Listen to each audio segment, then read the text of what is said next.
안녕하세요. 저는 금성일기 김석연입니다. 인간은 다양한 관계 속에 존재합니다. 그리고 이 다양한 관계는 다양한 감정의 원천이 됩니다. 사람은 한순간 감정 때문에 자신을 전혀 예상치 않은 상황 속에 던져놓곤 합니다. 그리고 감정 때문에 사건을 만들고 그 상황 때문에 전전긍긍하며 살아가는 게 우리의 실상입니다. 그런데 우리의 능력은 참으로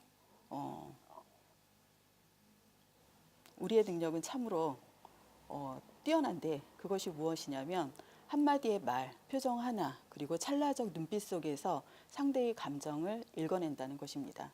그리고 이 감정을 읽는 순간 그에 상응하는 감정을 표현하게 되죠.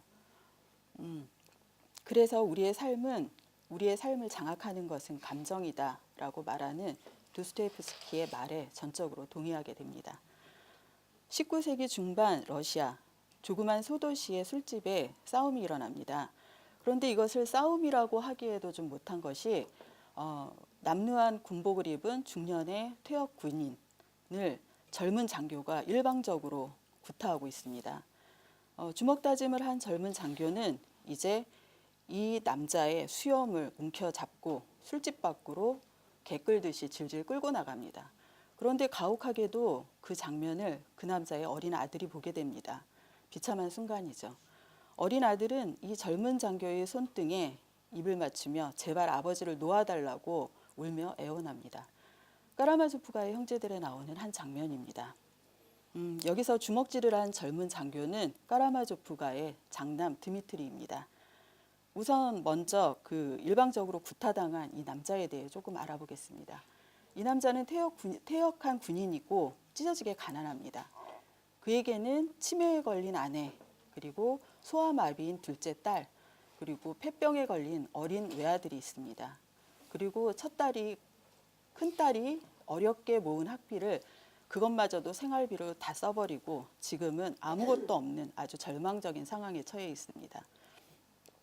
이 가족의 이런 궁핍함과 드미트리의 이런 드자비를 알게 된 드미트리의 약혼녀 카차가 구원의 손길을 내밉니다. 200루블이라는 큰 금액을 드미트리의 동생인 알료샤의 편에 이 집에 보내줍니다. 절망적인 상황 속에서 큰 돈을 받게 된 이 남자 반응이 어땠을까요?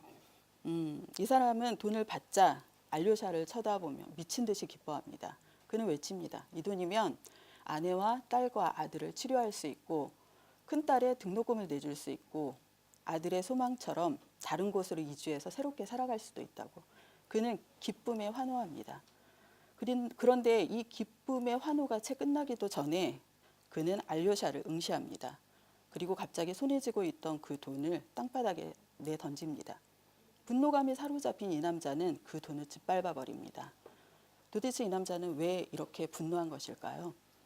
이유는 이 사람은 진심으로 너무 기뻐했기 때문입니다. 자신의 속내를 완전히 보여줬다는 것 때문에 순간 수치스러웠고 부끄러웠고 그래서 분노하게 된 것입니다. 물론 이때 알료샤가 이 남자를 향해서 어떠한 경멸이나 우월감을 보낸 것은 절대 아닙니다. 이 사람은 그렇지 않은데도 불구하고 이 사람은 자신이 누군가의 호의에 너무나 환호했다는 것을 알료샤가 봤다는 것 때문에 알료샤가 자신을 경멸한다고 확신합니다. 그리고 수치심을 느끼고 분노한 것이죠. 인간은 이렇게 경멸을 참아내지 못하는 존재인가 봅니다. 까라마조프가의 형제들은 알다시피 돈, 치정, 그리고 친부살인이라는 막장의 요소들로 구성됐습니다. 아버지와 연적이 됐고 아들이 형의 약혼녀를 사랑하고 돈 때문에 아버지를 죽이죠. 이렇게 막장의 요소들이 한꺼풀 한꺼풀 벗겨질 때마다 현실은 더 비루해집니다. 그렇다면은 이 글은 우리에게 우리의 삶은 이렇게 막장일 수밖에 없다라는 걸 알리는 걸까요? 그건 아니겠죠. 작가는 우리의 삶이 막장이라는 것을 부인하지 않습니다. 그렇지만 이 막장의 삶 속에 우리가 가장 인간다울 수 있는 요소가 있다는 것을 말하고 있습니다. 까라마조프가에는 온갖 사랑이 난무합니다. 그런데 그것이 참 기만적인 형태로 존재합니다. 그런데도 작가는 끊임없이 사랑만이 우리를 구제한다고 말하고 있습니다. 단 그 사랑은 기적, 신비, 권위에 기대지 않는 인간의 자유로운 정신으로서 하는 사랑이어야 한다고 말합니다. 그런데 이런 사랑이 우리에게 가당키나 할까요? 둘째 아들 이반의 말처럼 이기적인 인간인 우리에게 이런 사랑은 절대 불가능하죠. 신에게나 가능할 것입니다. 그렇다면 도대체 우리의 사랑이 어떻게 우리를 구원한다는, 인간답게 만든다는 것일까요?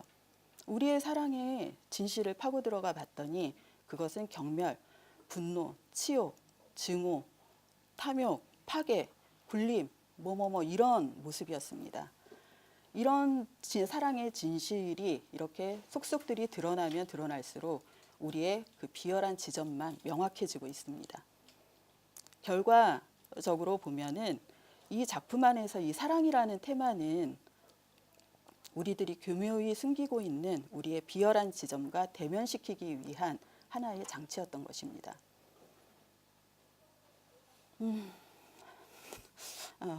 다시 경멸로 넘어가겠습니다. 인간은 경멸을 참아내지 못하는 존재입니다. 경멸받은 인간은 복수를 당연히 생각합니다. 드미트리를 잠깐 보겠습니다.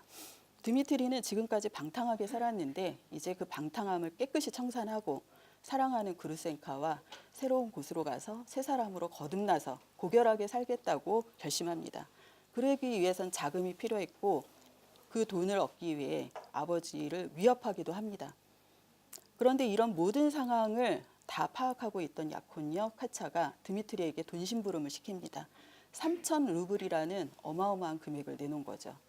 그러면서 이 돈을 가지고 네가 그 여자와 떠난다면 넌 인간도 아니야 라는 저의를 깔고 돈을 내놓습니다. 드미트리도 이 의도를 알지만 이 돈을 가져가죠. 그래서 그루센카와의 3일간의 향락에 1,500 루블이라는 엄청난 금액을 쏟아붓습니다. 그런데 여기에서 중요한 것은 그 1,500 루블이 쓰여진 그 향락의 장소에 있던 모든 사람들은 그 쓰여진 돈이 3,000 루블 정도라고 여긴 것입니다. 그리고 드미트리는 그 나머지 1,500을 아무도 모르게 숨깁니다. 그런데 이런 일이 있고 난 뒤 아버지가 살해될 때까지 한 달간 그는 매일같이 매 순간 셀 수 없이 갈등하고 고통스러워합니다. 왜냐하면 자기 인생에서 가장 비열한 이해타산을 했다는 그런 자책으로요. 돈의 출처를 아는 사람은 아무도 없습니다.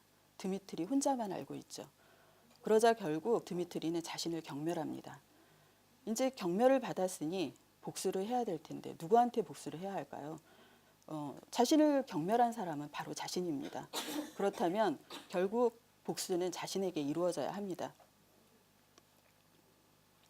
생각이 여기까지 미친 드미트리는 엄청난 공포감에 휩싸입니다. 그리고 미친놈처럼 난폭해집니다. 그리고 이런 생각에 이르게 됩니다. 지금까지 돈과 여자만 밝히는 혐오스러운 아버지, 그 아버지와 내가 같다. 내가 아버지를 똑 닮았다. 그리고 내가 아버지보다 결코 나은 존재가 아니다. 라는 사실까지 인식하게 됩니다. 자, 이번에는 둘째 이반을 좀 보겠습니다. 이반은 아버지가 살해되기 전날 집을 떠납니다. 그런데 그거에 앞서서 동생 알료샤에게 약속을 하죠. 형으로부터 아버지를 지켜주겠다. 물론 형이 아버지를 해친 건 아닙니다. 죽인 것도 아니고. 그런데 이렇게 약속을 했는데 그는 그냥 그 다음날 떠납니다. 그렇다고 해서 그 이반에게 뭔가를 책임을 묻는 사람은 아무도 없었습니다. 그런데 아버지가 살해되자 이반은 엄청난 고통 속에 빠집니다. 다시 시간을 거슬러서 이반이 집을 떠나기 바로 전날로 들어갑니다. 이반은 떠나기 전날 아주 늦은 밤 2층 자기 방에서 조용히 나옵니다. 그리고 계단 위에서 숨죽여 아래층에 귀를 기울입니다. 이런 일이 있고 난 뒤 아버지가 살해되고 이반은 지속적으로 이렇게 아래층에 귀 기울였던 자신의 모습을 떨쳐내지 못합니다. 왜냐하면 그때 그 순간 아버지의 죽음을 자기가 마음속으로 얼마나 기대했는지, 얼마나 바랬는지 자신은 알고 있기 때문입니다. 이반은 무신론자입니다. 그는 그의 신념은 이 세상에 무엇이든 허용된다라는 생각을 가지고 사는 사람입니다.